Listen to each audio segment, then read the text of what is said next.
Well, hey everybody, it's Morgan from Common Shiner, taking a brief reprieve here on my porch from my daughter, who she's fine. She's fine.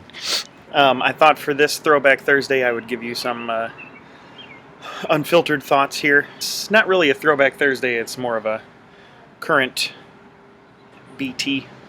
By now you know that we kind of lied to you, and our actual last show is going to be this Saturday at the Throne Room, going out with a 30-minute set at Metro, even though that was incredible.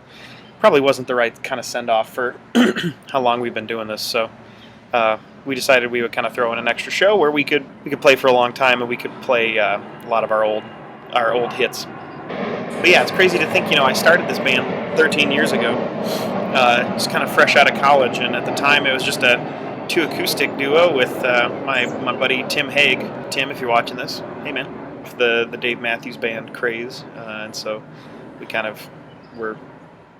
were kind of in that vein. We first started, everybody said, "Oh, you sound like Bare Naked Ladies," and doing the acoustic rock thing, and with my voice, we did kind of sound like the Bare Naked Ladies. I won't lie. I'll regale you with stories, with more stories at some point probably, but for now, I thought I would just kind of give you some unfiltered thoughts here. But people, when they found out we were kind of hanging it up, a lot of people obviously would say why, and it wasn't because we didn't enjoy what we were doing, but we were really proud of Before They Sold Out Part 2. I mean, we've been proud of everything that we've done, but I think we were exceptionally proud of that album because all of the songs that were on it were just ones that we really loved and that we'd been doing for a while, and that we're looking for an album to live on. And so it was a lot of fun playing that, recording it with Dan Franklin, being our kind of our producer that we brought in from LA. And it was an experience that I think all of us will remember for a long time. But kind of off the heels of that, we'd been doing that for, we've been kind of playing those songs for a couple of years now, and over 2 years now. And we're kind of at the point where I think that all of us hoped that Part 2, Before They Sold Out Part 2, would kind of propel us to the next level. And here's the main thing with kind of being in the music business and sort of trying to do it on your own, is that there's a million different ways that bands make it, quote unquote, as we've played, the kind of my definition of what it means to make it has just changed off and on. It was always about the music for us, but at a certain point you kind of need something else that just kind of propels you to the next level. And the way that bands kind of get that next step now is every band has a different, every band that makes it has a different way that happens for them.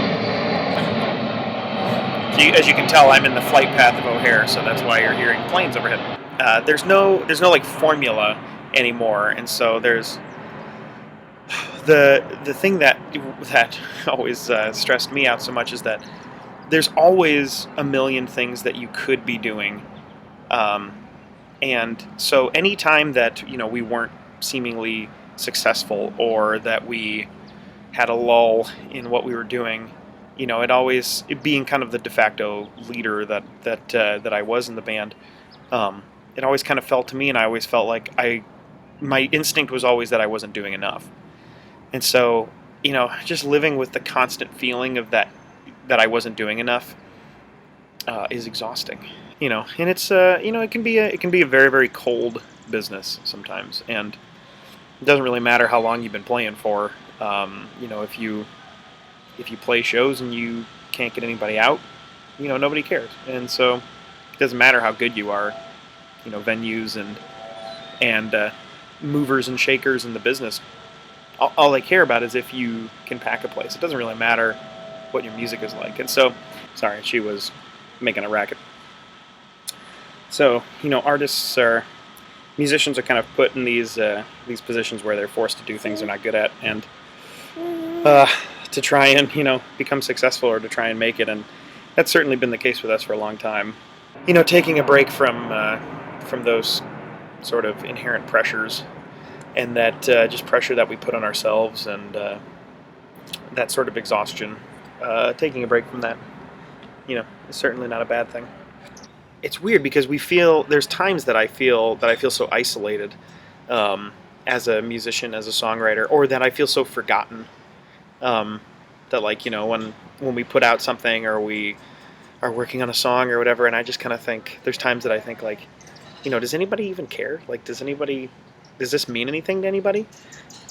And I think the internet kind of does that because all of us are sort of so isolated in our little spots, and yet, um, I know that there are so many people that have heard our music, and like people in so many different countries that have followed us and that have really enjoyed our music or have had our music be something that's really, really deeply meaningful to them, and that is what has kept us going for as long as we went, and that's a beautiful thing, and that means the world to me. That like, some people that I've never even met, um, people in other countries, people that don't even speak the same language as me, could hear, a song that I wrote for a given spot that I was in my life that was meaningful to me and that was heartfelt and emotional for me, to write that and have somebody else relate to it, that's in a totally different situation than me but feels the same way. And that's the beautiful thing. That's the beautiful thing about music. That's the beautiful thing about art. People have asked, oh, is it because you had this little one that you're hanging it up now? That's really not the reason. And so, I mean, don't worry. Like, we'll still be involved, and Common Shiner will always love you. Like I said, who knows? Maybe Common Shiner will have a second life at some point, and I certainly hope that our songs continue to live on. We're not going to take them off the internet for any reason. For those of you who listened to our music and allowed our music into your lives, and allowed our music to be something meaningful to you, I just want you to know that that's something that will forever just be meaningful to me and will forever live in my heart and just keeps me going and warms my heart to no end. I try to remember all of the times that I feel so isolated and that I feel kind of so forgotten as a musician. And so, but I just want you to know that we appreciate you so much, and this can be a very cold business that you all have made a very warm place. And so, even though we might be hanging it up, just remember that Common Shiner will always love you.